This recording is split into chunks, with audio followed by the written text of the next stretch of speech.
And welcome inside the Backstage Pass, a Monday, brand new week of shows out there at KKTC, True Country 99.9, and our friends at HighTideCountry.net, always powered by the Sports Guys Podcast.com. And of course, we're going to change it up a little bit today. Normally, you guys know we do a lot of country music here on the show too as well. But of course, we're going to change it up to do a little bit of pop, a little bit of R&B, and just a little mix of everything. Pleased to welcome in my first artist of the week. She's making a fuss over there in a good way in the UK right now too.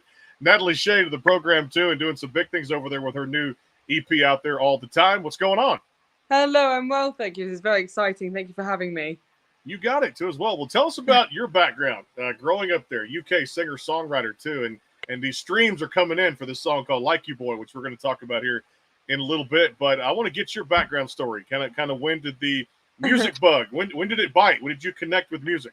Very good question. So I'm from London. I live in London. I'm from North London. I'm literally still there. I've never left home. I'm still there. So I started doing music when I was really young. I started playing classical guitar and doing musical theatre. I was really into musicals. I still am. I love musicals. I did that for a really long time. And then when I was 11, I saw Taylor Swift in concert. And I was like, that's so cool. She plays guitar and sings and writes songs at the same time. Something I've never done all at the same time before.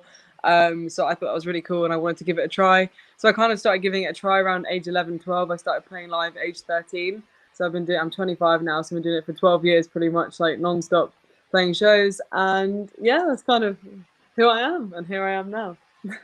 Was it kind of all genres of music that shaped you as an artist? Or was it a little bit of everything? Or was it strictly kind of the pop R&B sound? Kind of everything. I think everything, like for anything from musical theatre to just everything. Yeah, I like good music, and I've always sort of just tried to look for the best of the best. When it comes to the type of artist you want to be, and of course your sound, I think it's very unique too, because I do get a chance to talk to a lot of artists that from the UK, and of course from London over there too. They have a lot of great music, and it just seems like there's this uprising now of so much talent, Natalie. It's crazy what's coming from overseas now it's not only impacting their home countries, but it's impacting the States as well, right? That's great to hear. I'm happy. I don't really know. I never really know how far things reach, and I never really know what makes it out of the UK. So it's good to hear that it is. That's really great to hear. That is really good. When you think about, you mentioned like a Taylor Swift and kind of the artists that you grew up on too. What was it about their style, their selection of songs, their songwriting, their storytelling? Kind of elaborate a little bit on that for me.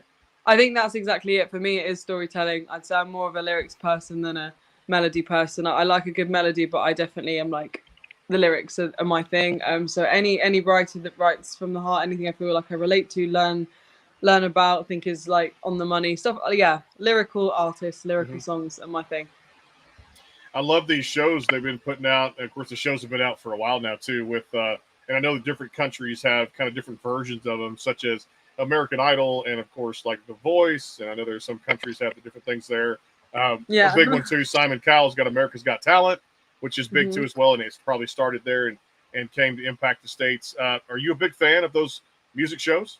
I think they were much more of a thing here maybe 10 years ago, and growing up I was a big fan. I thought it was very inspiring to see how like the unlikely celebrity was made, and like someone who'd never really sung before on a stage could become a star. I think then, but I think here especially it's not really been a thing now for the last 10 years. It's not really, I don't know. I don't really know who's watching it. I'm not watching it.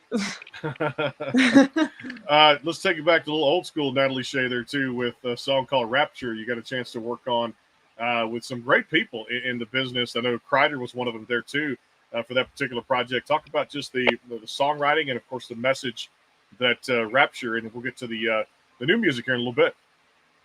Yeah, so that one was a bit random. I did a different song, and then Kreider remixed it. And then he said to me that he was making a new version of Rapture because it was the biggest inspiration for him growing up. He said he heard that song and that's what got him into music. And it was like he just always knew he wanted to make his own version of this song.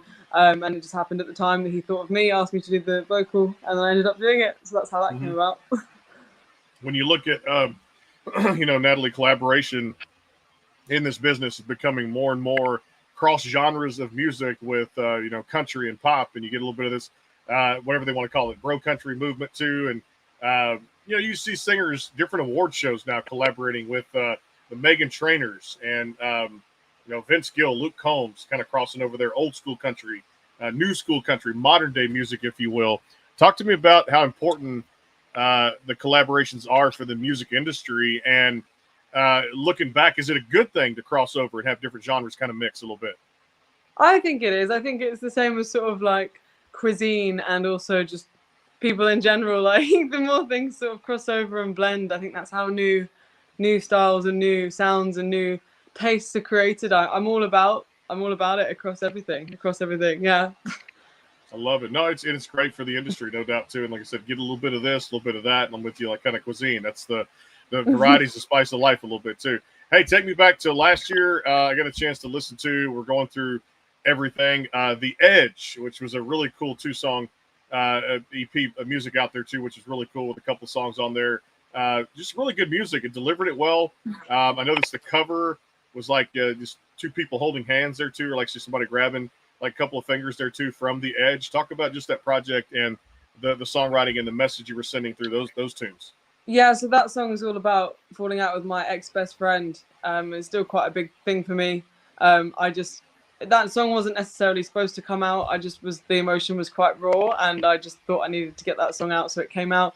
The whole video, the whole artwork, everything is about best friends and friendship, and I think, yeah, it's been a big thing for me, and I think lots of people have said that they found that song has helped them, which is all I wanted when I wrote it, so that's great. Yeah. You look at the songwriting process. What do you enjoy most about songwriting? I guess some people say, well, it's good to collaborate here and there too on a co-write, but then when you write your own material, some people are like, well, I'm just glad when it's done, when the song's finished, and that kind of thing. Do you enjoy songwriting a lot? For me, yeah, it's therapy. Like I said, I'm a lyrics person, so it's more about like I need to get something out, so I need to write a song about it. So that's my kind of thing. So yeah, I really enjoy it. I enjoy getting my thoughts out into a song and turning a negative thing into a positive thing. I like that too. And also on there was Everything's Been Happening was also on the Edge album. Tell us about that one too. That was the second song on that brief 2-song EP there. Yeah, so that one is I kind of see it as a B-side, but it's like a sort of I wrote that one on my own in the middle of the night, just on my guitar. And it was just a sort of sadder way of explaining what The Edge was about, but I wanted it to be like the Edge is like the pop song, and then everything's been happening with like the storytelling piece. When it comes to the pop industry now, you look at stars doing their thing out there too, and I'm a huge fan. For me growing up, I loved even Taylor Swift too, but Katy Perry, such a huge icon out there too, has done her thing, all the Extraterrestrial and Wide Awake, and some of the songs that she's put out there over the years to be the hit maker she is. When it comes to pop artists, I guess, were you a fan of Katy Perry, and who were some of the other pop artists that you kind of grew up listening to? Yeah, I absolutely love Katy Perry. I think she's brilliant. I've liked everything that she's done, all of the eras. Same with Taylor Swift, obviously. And then Miley Cyrus was a big one for me. I started watching her as Hannah Montana when I was that age, and that whole thing sort of planted the seed, I guess, for wanting to be a singer. And I've enjoyed her journey as well. I've loved watching all her eras and the way she's grown as an artist as well. For you, I noticed we'll talk about the new music after the break here in a little bit, but I love this to back up to last December, 2023, Figure of Eight. Take us through that one. I'll always love the fact that you can take a song and kind of put your own spin on it, but also I think it's important too to have the song, Natalie, lead off a record. How important is that to you? And tell us about Figure of Eight. So Figure of Eight is a song I wrote actually about my friend's relationship rather than my own. She was in a relationship with somebody that wasn't treating her very well. And every time they'd break up, they'd end up getting back together, and then it'd be the same thing again. And it just kept going around in this sort of cycle, I guess. And I think when I sort of explained it to someone, I did like this, like the Figure of Eight. And then they were, oh, Figure of Eight. And then that ended up being that, what that was about. So I wrote that with two other girls who had experienced similar things or had known someone to have experienced similar things.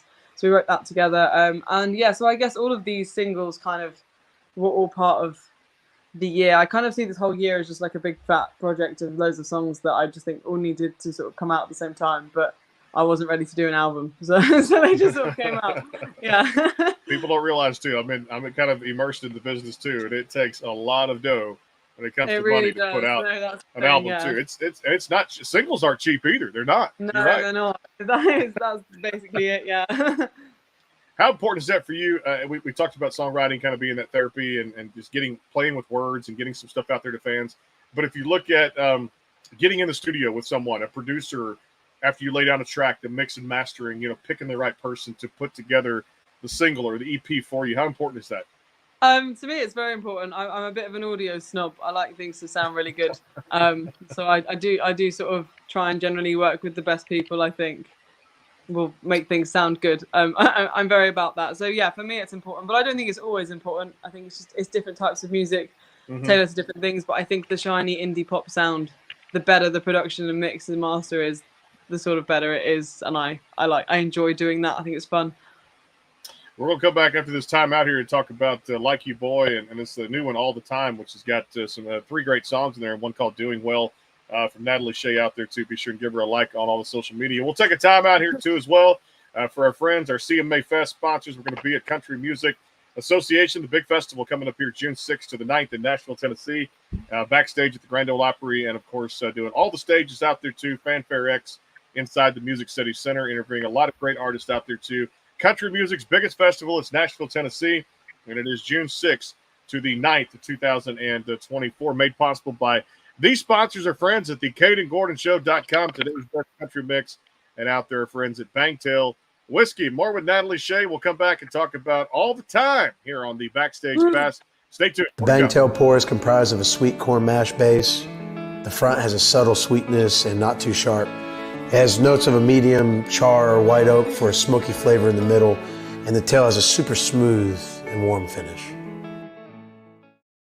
The Caden Gordon Show, today's best country mix, is a 2-hour show playing independent and mainstream country music you know and love. Be sure to check it out at thecadengordonshow.com for more information on the show. Go behind the scenes with some of the biggest artists in music today with the Backstage Pass, powered by the SportsGuysPodcast.com. Join Brandon Morrill and his co-host Kirsty Krause as they talk to rising stars and legends about their music careers. Listen to their latest tracks and learn fun facts about the men and women behind the music you love. And be sure to tune into the Backstage Pass Monday through Friday from 3:30 to 6:30, powered by the SportsGuysPodcast.com. And welcome into the Backstage Pass. And back here with Natalie Shay on the program. We're going to switch over to The Voice here in a little bit. And one of the finalists on there, too. Got close to the playoff round there, too. Just a great R&B singer. He was on the Team Chance. Arletto is going to join us from America's The Voice, Season 25, which starts tonight. The live show's out there, too, for NBC's popular singing show out there, too. And you have a vote tonight, too, to vote for your favorites on the Team Chance. And, of course, Team Reba, Team Dan and Shay, and Team Legend. John Legend, of course, one of the greatest singers of all time. Back here with Natalie Shay on the Backstage Pass, KKTC True Country 99.9, and our friends out there at hightidecountry.net. Let me ask you about this. You mentioned this, been in this game for a while, so you kind of know how it goes. You're still young, but you played some huge festivals. You've done a lot of things with Side by Southwest and The Great Escape and the Victorious Festival and a whole lot more. Talk about just that exposure, Natalie, getting out there and really partaking in some of the world's biggest music festivals. Yes. Well, South by was a huge one for me. Going to Texas was my first time in the States. I'd always said that I'll only go to the States when music takes me there. So I hadn't been before. And it took me there, and it was fabulous, and I had such a great week. It was so amazing. I did so many different things, played so many different shows, met so many people, had a really good time. That was great. I love playing live more than anything else. So anytime I get to play live, I'm happy. I read somewhere too, you picked up a guitar at the age of 5. And I remember for me, like I'm outside, like probably throwing sticks and like chasing the pets around, dogs, that kind of thing too as well. Pretty cool. But you actually got to go to, through your teenage years, you got to go to a very kind of prestigious school of music. Talk about that story a little bit. Yeah, so I went to a school called the Brit School. If you know the Brit Awards, they also have a school. And lots of really cool people went there when I was there. Like Tom Holland was there. Amy Winehouse went there. Adele went there. Lots of people went there. It's very special because it's a great place to go, but it's free. So it means that anyone can go that's talented, and it's more focused on talent and opportunity than anyone like paying or anything. So it's free and it's very cool. It's very competitive and difficult to get into, but it's a very special place. And yeah, I think you learn so much, and it really shows you how to be independent and how to make that step out of education into like chasing your dream and making it a job rather than sort of not knowing how to exactly execute a music career, you know. How influential, or were they influential as far as parents growing up? Your mom, dad, that kind of thing. Talk about that arrangement to guardians influential in your music career. My dad's always been very supportive. He's kind of the reason I started music, because he just loves music so much. He doesn't really play or anything. He just really loves Bob Dylan and things. Yeah, so I would sort of, he'd encourage music as a thing. And he's always been very supportive, but he's never been pushy, and he's never sort of made me do anything. He just sort of was hopeful that I would do it. And when I did do it, he's just been so supportive. My mum has also been supportive, but it's mainly been me and my dad. It's been our thing, always. Another song got a chance for we talk about the All the Time EP, which is out there across all the streaming platforms. There was one you guys released this year, 2024, before Like You Boy came out, and of course this EP, Doing Well. Let's get a little backstory of that particular song. So Doing Well is a song about sort of remembering to take in and stop and take in the view and enjoy the journey, and not just always focus on the end goal when you're chasing something, because you can get a bit focused on the end goal and it can sort of detract from the journey and make you feel a bit frustrated or a bit sad or a bit competitive, comparing yourself to people. So it's just a song about remembering that, like, if you're doing something, you're doing well. It doesn't have to be the end, because the end goal will always change as you reach it anyway. No doubt. And I love this EP you got out there. And I saw you've done some music videos out there for some songs that you've put out before. Is there a process you go through in kind of picking the right place, the right shot, the right photographer, people to kind of take part in the music video project? Do you enjoy making those music videos? Yeah, it's cool. Most of the people I work with on these videos are people that I met at that school that I went to, and they were there to study like filmmaking and music videos and things. So it's been like always people I've known from school, and obviously now they're professional and it's their job. But it's lovely to work with these people. Yeah, I do really take pride in music video. I think if you're going to put out a song with a story, it's nice to have a video to sort of translate that a bit better and to give it a sort of look and an image and a color scheme and a style, and it's just quite nice, isn't it? It is, and I think there's different things beside, myself. I've been in a recording studio to like hear the track come to life and then sit there and kind of take a streaming service and then watch the music video. It's two different things. It's like apples and oranges. Yeah, of course. Because you can see the video come to life and you can hear the song, but it's two different things to sit there and kind of watch the meaning of it. I agree. I think it's very important that I feel like some people probably interpret a song in one way and then the video tells it in a different way. It sure does. And of course, some songs have more than one story to tell, no doubt about it. Let's talk about this. What really impressed me too, all the music out there we're talking about today is, again, across all the streaming platforms. But I know you surpassed like something like over 9 million streams out there too, which was an insane number. And it's still probably going up too. But it's music like this that really got to me because, I only do like a few pop artists here on the show. Mostly it's country is what I do when I get to pick and choose what I want to do. But this song All the Time and this 3-song EP that you put together was awesome. And this song Like You Boy was killer. Amazing. Oh, thank you so much. Yeah, Like You Boy was one that I wrote on my own, like in my room on the guitar. And All the Time is like the big single of the year for me. I did a big video. I put a lot of effort into it. That's my special one. Yeah. I loved it too. Like I said, there was a jam to it. I just felt kind of like, it's easy music. You kind of like, just gyrate to a little bit too. Move your shoulders, move your head a little bit too. Feel good messages in there. I like that. I'm so glad that's all I want. I really hope that this one is, it makes me feel very excited. So I hope that other people feel excited too. When you look at that number of, it's just saying like surpassing that of just the 9 million streams in Spotify alone, that kind of thing. And then you look at some of these other big publications like Billboard and, BBC Radio 1 kind of getting behind you. How does that make you feel just as an artist? Is it like a sense of validation a little bit? Yeah, it's huge. And it's also, I guess it means a lot to me because I've done it for so long. I've done it like 12 years. So I feel like now that this is happening now, I've waited a long time for this to happen. It's very special. It's very exciting. I feel like, it's great. It's what I always wanted to do. And I really am aware of what's happening and I'm making sure to really acknowledge it all and to like live it. Because I don't take any of it for granted because I sort of had to make all this happen. No doubt. Yeah. To get this going. I want to put your website out there. It's natalieshay.co.uk for you guys that are looking for the website out there. Of course, the latest announcements. And I'm sure there's always, they say artists have great newsletters. That's what keeps me posted on what goes on. So natalieshay.co.uk for our audio listeners out there too at hightidecountry.net and KKTC True Country 99.9 out there too. I'll tell you what else I love. It's because I do a lot of country artists. There was a lady who was on the show just a couple of years ago. You may have heard about her. I'm sure people have. Her name is Lainey Wilson. She's like really kicking some tail in country music right now. It's a good thing because I kind of felt like what I grew up on was back in the 90s country. That particular era was so many great singers of Garth Brooks and George Strait and Reba McEntire, Faith Hill, Martina McBride, Shania Twain, all these great artists doing their thing out there too. Terry Clark and Sarah Evans. But I think there's a pretty cool, and it may be happening in the pop industry. I don't really probably follow it as much as I do the countryside. But this female movement now for like country music is pretty insane. And if there is one in pop right now, give me some thoughts on that too. There's so many talented ladies out there right now. It's amazing. Yeah, I think the girl with guitar thing has come back, which is good because that's what I always did. And then for a long time, people told me to stop doing it. They were like, "Oh, that's not cool anymore. Stop doing it." But I didn't stop because I like doing it. And now it's come back, and now I'm cool. And everyone's like, "Oh, it's so cool that you play guitar." And I'm like, "Well, I've been doing it for 12 years." It's nice, but it's definitely come back round. And I feel like now it's aligned quite well with when I feel like my project got to the best point. I'm like, oh, now what I do is in again. So I'm having a good time. Yeah.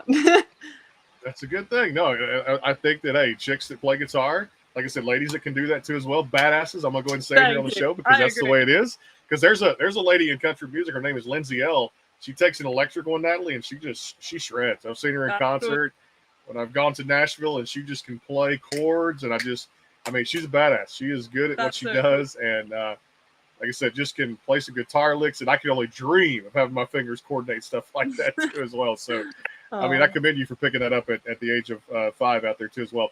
We'll take a timeout, come back with the final segment with Natalie Shay here again. natalieshay.co.uk is the website out there to catch it and all the music across all your streaming platforms out there, the latest EP all the time. We'll come back here, KKTC True Country 99.9 and our friends at hightidecountry.net, powered by the sportsguyspodcast.com. Coming right back. Our CMA Fest is June 6th to the 9th. We'll be there backstage at the Opry, presented by our friends at the CadenGordonShow.com, today's best country mix. And, of course, Bangtail whiskey out there. Get your order in at bangtail.com. Final segment with Natalie Shay coming up. Stay tuned. The Bangtail pour is comprised of a sweet corn mash base. The front has a subtle sweetness and not too sharp. It has notes of a medium char or white oak for a smoky flavor in the middle. And the tail has a super smooth and warm finish.